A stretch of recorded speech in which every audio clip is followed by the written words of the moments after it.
कैसा हादसा हो सकता है। ये अंदर हलचल मच गई थी कि मैं किससे पूछूं, कोई मुझे क्यों नहीं बता रहा। और इनके हाथ में भी नहीं है कश्मीर में फ़ोन करना, क्योंकि उस टाइम पे मोबाइल्स नहीं थे, कुछ भी नहीं था। फिर दोबारा फ़ोन आ रहा था, फिर मौसा जी लोग बात कर रहे थे। फिर मेरे घर में टेंट लगने शुरू हो गए, वो जैसे होता है डेथ के बाद। मैं सोच रही हूँ कि शादी जबकि 5 दिन बाद है, मैं सोच रही हूँ शादी का टेंट लग रहा है, मतलब कुछ ख्याल नहीं। फिर किसी ने कहा तुम्हारे मम्मी पापा आ रहे हैं, तो मैंने कहा वहाँ बड़े जल्दी आ रहे हैं पापा मम्मी। तो चलो सुभाष का तो इनको नहीं बताऊंगी, पर मन्नू बड़ा हो गया, कितना खुश होंगे कि 9 महीने का हो गया ये। मेडल्स तो मिलते हैं, एक सैनिक को भी मिलता है, एक ऑफिसर को भी मिलेगा, तो एक छोटे सिपाही को मिलेगा यदि उसने वीरता करी है। पर उसके बाद जस्ट वो एक नाम का मेडल होता है, उसको चाहे आप झोपड़ी में टांग लीजिए, किसी के पास झोपड़ी है, मैंने देखा है जाके कि छोटी सी झोपड़ी में मेडल टंगे रहते हैं लालटेन के नीचे। उसके सिवा उनकी स्थिति इतनी बुरी होती है, कोई पूछना नहीं आता मतलब। और मैंने ये देखा है कि जिसका नाम हाईलाइट हो गया, यदि किसी भी कारण से हाईलाइट हो जाता है, दुनिया को, मीडिया को पता चल जाता है, उसको तो करोड़ों रुपए भी दे जाता है सरकार। मतलब बिल्कुल सच्चाई है, और बड़ी दुखद सच्चाई है ये, कि उसको 4-5 मकान दे दिए जाते हैं धड़ाधड़। हाउसिंग बोर्ड दे रहा है, UIT दे रहा है, सरकार कुछ भी उनके नाम पे करे जा रही है। और जिसका नाम हाईलाइट नहीं हुआ, चाहे उसकी शहादत को, मतलब जो उसकी कहानी सुनेगा तो हर एक का दिमाग नतमस्तक हो जाएगा कि कितना मतलब उस आदमी में जिगर होगा देश के लिए, कि अपने परिवार को भूल के वो देश के लिए कर रहा है, और उसको कोई नहीं पूछता। अभी ऐसे भी है, बहुत है, बहुत है। आप जोधपुर जाइए, बूंदी के पास में भी एक गांव बताते हैं, वहाँ जाइए, इतने लोग आपको ऐसी दुर्दशा मिलेंगे, कोई ना पूछता ही नहीं। आपके साथ किस तरह से परेशानियाँ आई? जी देखिए, उसके बाद कुछ पैसे की, जैसे आजकल बताते हैं कि कारगिल के बाद तो कई लाख रुपए मिलते हैं, ऐसा कुछ भी नहीं था। बल्कि मुझे तो सिर्फ जो GPF का पैसा, हस्बैंड का जो खुद का पैसा होता है, और 2 लाख श्रीनगर गवर्नमेंट देती है, 2 लाख अपनी सरकार, राजस्थान सरकार देती है, और 2 लाख BSF देती है। बस ये 6 लाख मिले थे, और इसके सिवा कुछ भी नहीं मिला। और उसमें भी काफ़ी एफर्ट करने पड़ते हैं, बार बार आप लेटर लिख रहे हो, कभी कुछ कर रहे हो। इसके अलावा फिर जब आप एकदम से यहाँ आ जाते हो, स्कूल का एडमिशन है, बहुत सारी चीज़ें कि मतलब जब मैं कलेक्ट्रेट से निकलती थी बाहर, मेरी स्थिति बताती हूँ, तो चुपके से आंसू पहुँचती होती थी, शर्म आती थी, क्योंकि कहाँ तो वो रुतबा था और कहाँ आप बिल्कुल सड़क पर आ जाते हो। तो जो मुझे जानता उसको अच्छी तरह पता है कि कैसे मैं और मेरे पापा की आंखों में आंसू आ जाते थे। बस एक हमारी BSF थी, मैं जब भी दिल्ली जाती थी तो बोलते थे मैडम आप बस फ़ोन कर दिया करो, हम गाड़ी भेज देंगे। वो होता था शुरू के 1-2 साल, वो सब हुआ था। पर उसके बाद अब सरकार की तरफ से तो मुझे डिसअपॉइंटमेंट बहुत ज़्यादा हुई।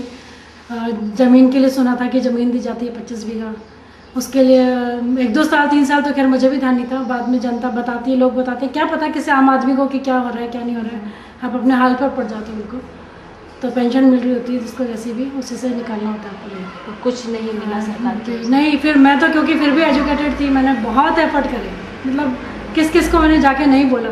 घंटों घंटों कोई कहता था आज ये नेता आ रहा है, 6-6 घंटे आप खड़े हो वहाँ पे बेवकूफ़ की तरह से, और फाइनली नेता क्या आता है आपकी तो पास ही नहीं फटकता, वो कब का कब चला जाता है। आप 6 घंटे के बाद उदास आकर घर में आके जब बताते हो पेरेंट्स को पापा मैं नहीं मिल पाई, तो बहुत ही दुखद होता है।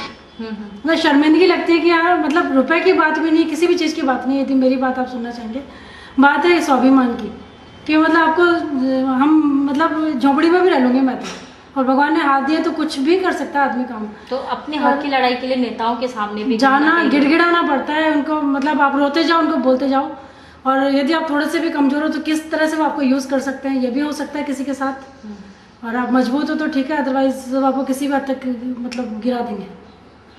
और फिर भी क्या आपको मिलता नहीं मिलता, तो इससे बढ़िया कैसे किस तरह से आपको ये फेस करना पड़ा समस्या? जैसे आपने कहा कि एक कमजोर महिला है, उसको कैसे न कैसे दबाया जाता है, कहीं आप पर भी इस तरह का प्रेशर देखने को आया? देखिए मेरे साथ तो यही हुआ था कि मुझे लोगों ने बोला कि पेट्रोल पंप पे आगे कुछ ऐसा भी होता है जिसको शौर्य चक्र मिलता है, उसके लिए मैंने एफर्ट किया था। वहाँ पर मुझे बोला गया, मैंने एक एप्लीकेशन लगाई, उसके 1 महीने बाद कोई मुझे नेता मिले थे, नाम तो मैं नहीं लूँगी, शोभा नहीं देता, जो होगा वो अच्छा है समझ जाए। तो उन्होंने मुझे बोला कि बेटा लाओ मैं जा रहा हूँ जयपुर में, आपकी फ़ाइल को देखता हूँ। वहाँ 2 दिन बाद ही आ गए। मैंने कहा अंकल आपने देखा क्या फ़ाइल मेरा वहाँ था भी कि नहीं, क्योंकि 1-2 महीने से कोई रिप्लाई नहीं आ रहा है। कहा बेटा आपका फ़ाइल वहाँ पड़ा था, उसे मार्किंग भी थी, और वो 1-2 लाख रुपये तुम्हें देना पड़ेगा तभी फ़ाइल आगे बढ़ेगी, आप जानती हो आजकल कोई भी बिना पैसे काम नहीं करता। मैंने कहा आपने 1-2 लाख मांगा, उस वक्त तो था भी 1-2 लाख, 6 लाख में से मैं दे सकती थी, पर मैंने कहा आप 1 रुपये मांगते तो मैं तो वो भी नहीं देती। मैं बहुत डिफरेंट टाइप की हूँ, मतलब कोटा से ही थे उन्हें? हाँ जी, कोटा के लिए। आज भी क्योंकि अब मैंने अपने हिम्मत करके, मुझ में देशभक्ति के जज्बात में भी, लोग मुझे बुलाते हैं, मैं भी स्टेज पर बैठी होती हूँ, कई बार वो भी साथ बैठे होते हैं, और मैं शान से बोल रही होती हूँ, वो शर्म, मतलब उनको लगता है कहीं मेरे बारे में ना भूल जाए। तो मैं सोचती हूँ नाम बताने की बजाय ये ज़्यादा अच्छा है कि वो हर वक्त तिल तिल करके घुटे कि कहीं ये मेरा नाम ना ले लें, शर्म आनी चाहिए वैसे नेताओं को, वो मैं चाहती हूँ। सरकार के ही नुमाइंदे हैं जी मतलब। बिल्कुल सरकार।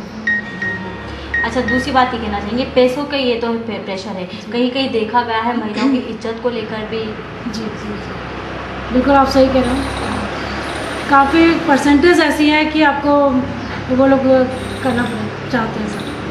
तो आप हिम्मत वाले हो तो आप दूर हो जाओगे, नहीं तो आप उनकी गिरफ्त में आ जाओगे। तो बेटर है, मैं तो कहती हूँ ऐसी महिलाओं को ठुकरा देना चाहिए। ऐसे पैसे को अपने स्वाभिमान रखें वो और इज्जत से जिए। नेताओं से तो आप दूर बच के, मतलब यदि आप कर सकते हो काम तो कर लो, लेटर वर्क कर लो, मीडिया के पास चले जाओ बजाय नेता के, तो आपका काम एक बार फिर भी हो जाएगा। पर उनके पास से आपको उम्मीद बहुत कम है। वीरता के साथ ही वीर गति को प्राप्ति की। गर्व है भारत को कारनामा जो तुमने किया। शत शत नमन करता है भारत जो ऐसे बेटे को जन्म दिया। ब्रेक के बाद देखेंगे किस तरीके से कोटा के आदर्श बने सुभाष। मेरे वतन के लोगों जरा आँखें, मेरे वतन के लोगों जरा आँख में भर लो पानी। जो शहीद हुए हैं उनकी जरा याद करो कुर्बानी। सैनिक का बलिदान अकेला नहीं होता, उसके साथ उसके परिजन भी बलिदान करते हैं। शहीद का शव ताबूत में परिजनों के बीच में आता है। कल्पनाओं में मैं खड़ा वहां हूं और सोच रहा हूं काश इस शहीद को मैं आवाज दूं और ये जी उठे। नजर डालते हैं कि किस तरीके से शहीद दूसरों के हौसले बढ़ाते हैं और एक आदर्श बन जाते हैं। जरा याद करो कुर्बानी। शहीदों की चिताओं पर लगेंगे हर बरस मेले। वतन पर मिटने वालों का बाकी बस यही निशान होगा। शहीदों की शहादत को भले आज पुष्पों स्मारकों के जरिए नमन कर लिया जाता हो, लेकिन हकीकत में शहीदों के परिवार को आज भी असली सम्मान नहीं मिल पा रहा है। वीरांगना बबीता शर्मा के मर्म से स्पष्ट है कि सिस्टम में हद दर्जे के करप्ट लोग मौजूद हैं जो शहादत को नोचने में भी पीछे नहीं है।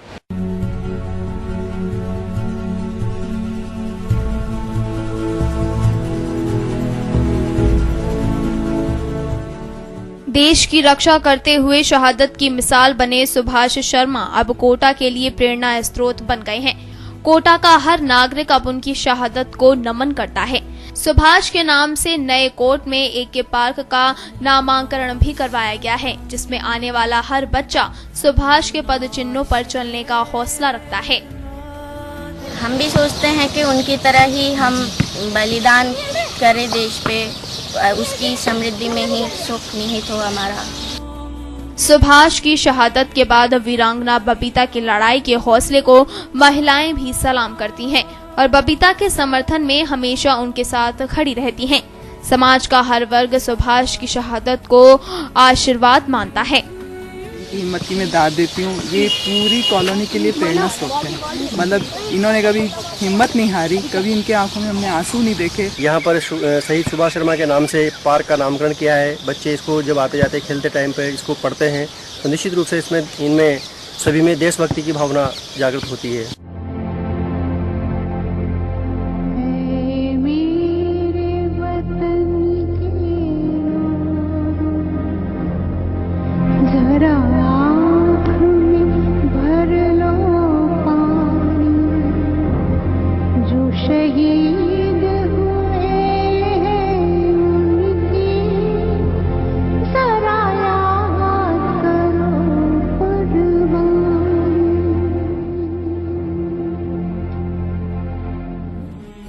हमारा देश का सिस्टम अभी तक शहादत को सच्ची श्रद्धांजलि देने में नाकाम रहा है। सिस्टम में मौजूद कुछ लोगों के कारण शहीदों के परिवारों को स्वाभिमान के लिए लड़ाई लड़नी पड़ती है। खुशी की बात यह है कि इन सपूतों की शहादत आज भी नई पीढ़ी के लिए आदर्श बनी हुई है। कोटा से पीयूष प्रत्यक्ष के साथ सुरक्षा राजौरा की रिपोर्ट। गर्व है उन पर राष्ट्र को जो आज प्राप्ति है वीर गति को। गूंजती है तालियां उनके नाम पर, आंखें छलक आती हैं उनके साहस पर। अगले हफ्ते फिर मिलेंगे एक नई शहीद की कहानी को लेकर। शहादत को सलाम में फिलहाल इतना ही। दीजिए मुझे इजाजत। नमस्कार। मेरे वतन के